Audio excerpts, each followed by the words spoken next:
El medioevo es un concepto que surge a finales del Renacimiento en Europa para designar el periodo que va entre la caída del Imperio Romano y lo que ellos denominan el Renacimiento.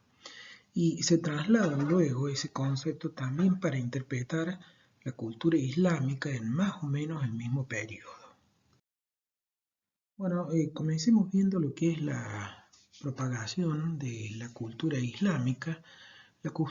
El Islam surge en el 600 eh, en la zona que ahora conocemos como Arabia, surge con las enseñanzas de Mahoma y después eh, a través de una expansión militar eh, se va expandiendo primero a la zona esta más oscura y luego a las zonas más claras que figuran acá, de manera que incluye Serbia, Persia, Afganistán, eh, la península de Omán y se traslada también a Egipto. En una siguiente oleada eh, se generan nuevos califatos en la parte norte del África y se expande también hacia el este, llegando hasta Kabul. Y finalmente, en una tercera etapa, el dominio de la cultura islámica se extiende también a la península ibérica. O sea, la expansión territorial es muy grande en un periodo muy corto, va vagamente desde el 622 al 750, de manera que eh, después de esa expansión en la cual todos los esfuerzos se han concentrado en la parte bélica, surge la posibilidad de empezar a pensar en otras cosas. El espacio para la ciencia surge entonces como una consecuencia de ya haber más o menos completado la expansión territorial. Y existe esto que se llama la Edad de Oro del Islam, que comienza en el siglo VIII, perdón, con el ascenso al poder de los califas, se llaman abasidas, y hacen que se traslade la capital desde Damasco hasta Bagdad. Entonces el establecimiento en Bagdad es crucial y desde allí es el centro de la cultura islámica. Eh, en algún momento escriben incluso que la tinta de los científicos vale tanto como la sangre de los mártires, lo cual significa que se revaloriza la importancia del conocimiento, tanto como la de las acciones bélicas que se han llevado a cabo durante el siglo anterior.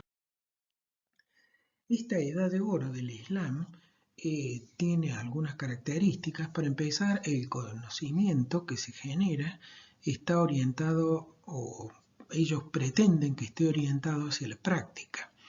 En esta figura se ven una serie de personajes trabajando en un mismo ámbito de lo que podemos decir que son actividades científicas, y dice que tanto se debe basar el conocimiento en los experimentos como en argumentos filosóficos. Y por experimentos estamos mencionando lo que son una serie de instrumentos de observación, medición, de tamaño pequeño que permiten hacer observaciones o mediciones con bastante precisión para la época. En esa época se descubren otras culturas que también están interesadas en ese mismo tipo de conocimiento y por ello se comienzan a acercar a escritos en griego, persa, sirio, sánscrito y arameo. En el siglo IX, Al-Ma'mún de Bagdad sabe de la existencia de la biblioteca de Constantinopla y la cantidad de libros griegos antiguos que allí están almacenados y del valor incalculable que tiene ese conocimiento. Entonces decide hacer una intensa campaña enviando gente, traductores que se establecen en Constantinopla y en asociación con personas que son traductores del propio lugar, comienzan a traducir una serie de libros que luego retornan a Bagdad y se genera lo que se llama la Casa de la Sabiduría, una institución que existe por varios siglos con centro en Bagdad y también con filiales en Damasco y en algunos lugares en Irán. Ahora esto cuesta dinero. ¿Quién es que hace esas traducciones? Las traducciones las hacían scholars, personas que tenían una formación importante, pero ¿quién la financia? Bueno, una serie de grupos que entre ellos los califas, los sultanes, funcionarios, militares, mercaderes y también terratenientes. La figura lo que muestra es cómo se ve o cómo se vería los fragmentos en los cuales se encontraban algunos de los escritos griegos y cómo eso se traduce en volúmenes que son manejados finalmente por el medioevo cristiano. Bueno, hacia el año 1000, en pleno florecimiento de la cultura de la Edad de Oro islámica, los mayores textos de la cultura griega que tienen que ver con la ciencia, especialmente medicina, filosofía natural y matemáticas, ya habían sido traducidos al árabe, de los cuales solo unos pocos se conservan en la actualidad. Bueno, ¿por qué se hace esta inversión tan grande en traducir la ciencia y la filosofía griega? Hay una serie de razones por las cuales esto ocurre, es lo que se llama patronazgo, pero de alguna manera la cultura islámica está tratando de mostrarse como una continuidad, por lo menos intelectualmente, con los grandes imperios de la antigüedad. Entonces esto permite legitimizar que ellos son la continuidad de ese conocimiento que ya viene de la antigüedad y son los actuales portadores. También internamente hay distintas etnias y culturas que componen la sociedad que se genera en Bagdad, entonces esto que es una disciplina un tanto independiente permite mantener una cierta cohesión, pero también es porque en todo momento se está hablando y generando de transformar este conocimiento en aplicaciones prácticas. Y eso es fundamentalmente lo que aglutina toda esta serie de gente que va a apoyar la traducción y después la generación de nuevos conocimientos. En los siglos 8 a 11 se realizan muchas de esas traducciones, pero también hay gente como este hombre de aquí, Irán Biruni, que aportan al conocimiento, quiere decir que no solamente lo traducen o participan de las traducciones, sino también lo enriquecen con experiencias propias o con razonamientos propios. Toda esta movida termina también en el establecimiento de centros de traducción en el Califato de Córdoba en España y la etapa de traducciones llega hasta finales del siglo X. La vertiente que se traduce es del griego al árabe, que para el siglo IX ya más o menos se ha completado.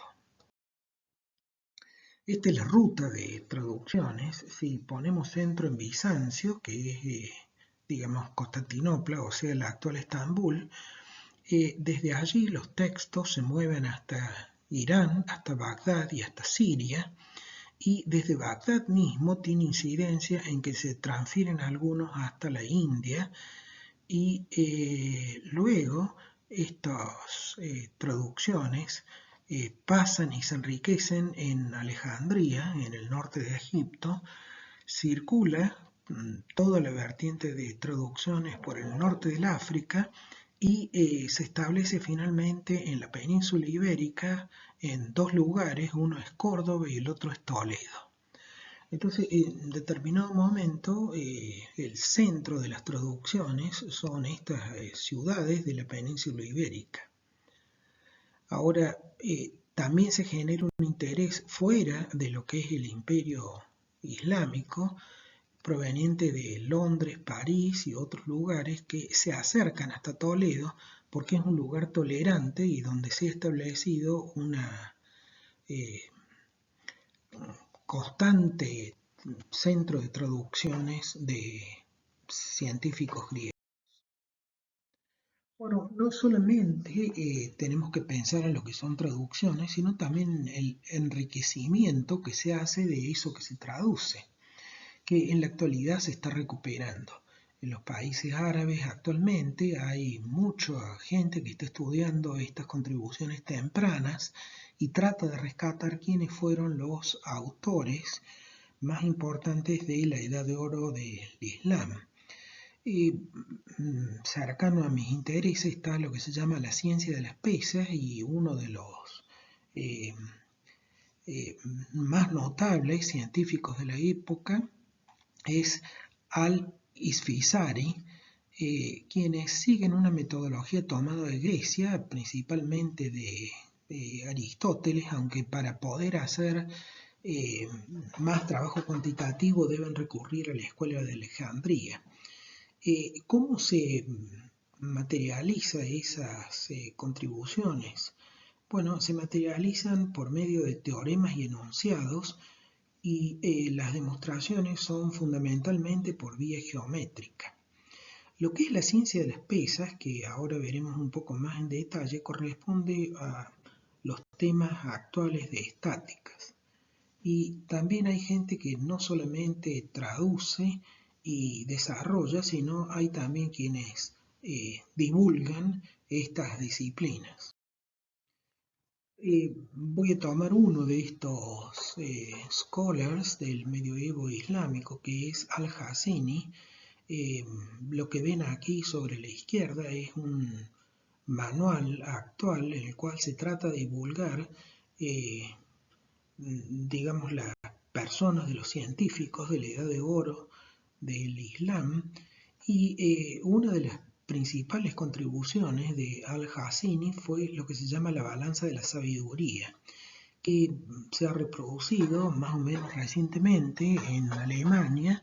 Aquí podemos verla, pero es una balanza que tiene más o menos 1,20 m el brazo y tiene por lo menos 5 platos y entonces en esta balanza se pueden pesar con mucha precisión distintos objetos moviendo los platos en el brazo eh, y tiene una cantidad de usos que son bien importantes. Entonces este hombre escribe acerca de la balanza de la sabiduría. Al-Hasini sabemos que nace en Merv, que es una ciudad que está en el actual Irán, en el siglo XII. Él es un esclavo de origen bizantino, pero su dueño es un tesorero en la corte de Merv y le provee una muy buena instrucción en lo que hace a matemáticas, física, o sea, aspectos de la naturaleza, y cultura griega. Entonces, así como la estática en la actualidad se centra en el uso de las ecuaciones de equilibrio, en esa época las ecuaciones de equilibrio no existen, por supuesto, pero sí existe la balanza como estas de Al-Hasini, que en realidad la función que hace es ver lo mismo que miran las ecuaciones de equilibrio, que es ver cuándo un cuerpo está en equilibrio. Entonces se hacen una serie de tratados y postulados sobre este. La expansión de la cultura árabe llega hasta el establecimiento del califato de Córdoba. Aquí vemos el territorio en la península ibérica que ocupa no es solamente España, por supuesto, sino también gran parte de lo que es actualmente Portugal. Y dentro de esto, los dos centros más importantes son Córdoba, eh, cuyo nombre en ese momento era Curtuba, y Toledo, que también tiene otro nombre totalmente distinto. Una de las características que tiene el medioevo islámico en España, en la península ibérica, es una dominación que empieza en 711 y perdura por 700 años hasta 1492, coincidente con el descubrimiento de América. Pero durante el periodo de dominación islámica conviven tres culturas, que son la árabe, la cristiana y la judía, en las cuales hay un enriquecimiento mutuo y aportes muy grandes de, por ejemplo, los judíos en medicina y en otras disciplinas, y los cristianos, que entre todos existe una convivencia bien importante y permite que florezca como un centro de excelencia en el conocimiento en todo el mundo islámico hacia el año 1000. En esta figura vemos, por ejemplo, un personaje islámico y un personaje cristiano jugando una partida de ajedrez, cosa que no era extraño ver en esa época, y por supuesto los médicos que eran judíos seguramente atendían a este personaje cristiano y a este personaje árabe. Bueno, el mayor centro de traducciones hacia el siglo XII es Toledo. ¿Y cómo se traduce? Bueno, se traduce del griego al árabe. Esta es una vía. Otra es del árabe al español, pero también a veces se usa el sirio como intermediario. Todo depende de quiénes son los traductores que haya. ¿Quiénes hacían las traducciones? Bueno, los traductores eran fundamentalmente judíos que habían aprendido los idiomas involucrados y tenían asistentes que eran árabes. Bueno, el fin del medioevo islámico en España está dado por la derrota de los árabes en Granada en 1492 y la expulsión tanto de árabes como de judíos posteriores a 1492. En la actualidad, hasta hace poco tiempo, se hablaba de una reconquista de España por los cristianos. En realidad ya se ha abandonado ese concepto, no es una reconquista, sino una conquista por parte del nuevo reino de Castilla y Aragón. Bueno, aparte de perder la península ibérica, también hay un declive de la ciencia islámica por una serie de razones. En primer lugar hay presiones internas y en segundo lugar hay presiones externas, porque los propios territorios islámicos están siendo invadidos por los mongoles desde el Asia y por las cruzadas desde Europa. Hay destrucción de libros y bibliotecas, se pierde de nuevo la fuente de financiación y las comunicaciones se interrumpen y la extensión del imperio empieza a reducirse de manera que pierde fuerza esta edad dorada y empieza como a desvanecerse la cultura islámica en el campo de la ciencia. El medioevo cristiano no empieza con por lo menos desde el punto de vista del interés por la ciencia, no comienza con la caída del Imperio Romano, sino mucho después. Y en España, mejor dicho en Europa, se conservan manuscritos, los que se han conservado en monasterios, y así se copian y recopian, pero por supuesto en toda Europa se conoce acerca de este centro de traducciones en Toledo y en Córdoba, lo cual genera un gran interés en las grandes ciudades europeas de esa época, Londres, París. Bueno, hay un sentimiento encontrado. Imagínense que esta gente europeos, están involucrados en cruzadas contra la cultura árabe, pero al mismo tiempo tenía una fascinación por esta cultura que tiene un conocimiento superior al cual ellos no han podido acceder y que desearían fuertemente aprovechar apropiándose de estos conocimientos y llevándolos al idioma que era transversal en Europa, que era el latín. Para eso comienza una migración de scholars que van de París y Londres hasta Toledo. No hay un apoyo oficial, quiere decir que en realidad todo esto depende de esfuerzos de individuos. Por ejemplo, Gerardo de Cremona de Italia, Juan de Sevilla de España. Hay que saber que los europeos no conocían el árabe, es más, sentían un gran rechazo por eso, eran los enemigos del momento, y los textos empiezan a traducirse hasta al latín con la ayuda de gente local, principalmente eh, judíos, hasta que se traducen una y otra vez. Quiere decir que hay traducciones desde distintas fuentes hasta el latín. Y una vez que han logrado una comprensión adecuada, entonces esto vuelve a sus lugares de orígenes. También se generan nuevos centros de traducción en Italia, en Sicilia, Salerno. Y entre el siglo X y el XIII ya se han traducido más de 130 textos al latín. Ahora, ¿por qué todo esto es bien importante? En esa época la ciencia, todo el trabajo de los intelectuales que llamaríamos ahora europeos, está en competencia con actividades como por ejemplo la magia, la astrología.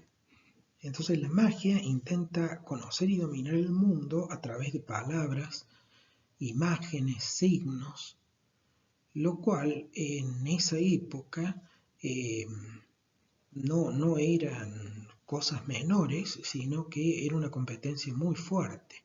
Entonces los conceptos de acción a distancia, la realidad es indivisible, eran fundamentales en la magia.